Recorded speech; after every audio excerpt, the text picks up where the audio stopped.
কথাটা অপ্রিয় হলেও সত্য কথা। একজন নারী তার শ্বশুর বাড়িতে ঠিক ততটুকুই গুরুত্ব পাবে যতটুকু তার স্বামী তাকে দিতে পারবে। হ্যাঁ, একজন নারী তার শ্বশুর বাড়িতে ঠিক কতটুকু গুরুত্ব পাবে তা নির্ভর করে তার প্রতি স্বামীর ভালোবাসা এবং গুরুত্বের উপর। যে নারী তার স্বামীর ভালোবাসা পায়, স্বামী তাকে গুরুত্ব দেয় এবং মূল্যায়ন করে, সেই নারীকে শ্বশুরবাড়ির কেউই অসম্মান করতে পারে না। বিয়ের পর শ্বশুরবাড়ির অন্যান্য মানুষগুলোর চাইতে সঙ্গী ভালো হওয়া জরুরি।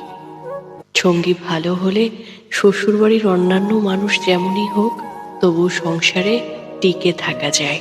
তবে সঙ্গী যদি ভালো না হয়, সেখানে অন্য সবাই ভালো হলেও সংসার করাটাই কঠিন হয়ে দাঁড়ায় একজন নারীর জন্য। স্বামীর মানসিক সাপোর্ট এবং ভালোবাসা একজন নারীকে দাম্পত্য জীবনের প্রতি মনোযোগী করে তোলে।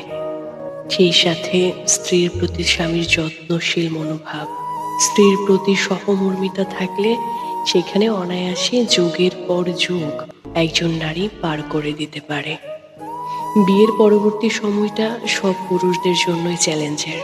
কেননা তখন মা বাবা এমনকি স্ত্রীর সম্পর্কের ব্যালেন্স ঠিক রাখার জন্য অনেক বিড়ম্বনার শিকার হতে হয়।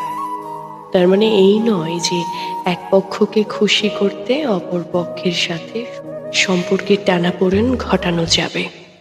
মা বাবার প্রতি কৃতজ্ঞতাবোধ থাকার পাশাপাশি স্ত্রীর প্রতিও কৃতজ্ঞতাবোধ থাকতে হয়। মা বাবার কথা মতো স্ত্রীকে কিংবা স্ত্রীর কথা মতো মা বাবাকে কখনোই কষ্ট দেওয়া ঠিক নয়। স্ত্রীকে ঠিক ততটুকুই গুরুত্ব দিন যতটুকু গুরুত্ব পেলে সে নিজেকে আপনার বাড়িতে কখনোই অসহায় মনে করবে না।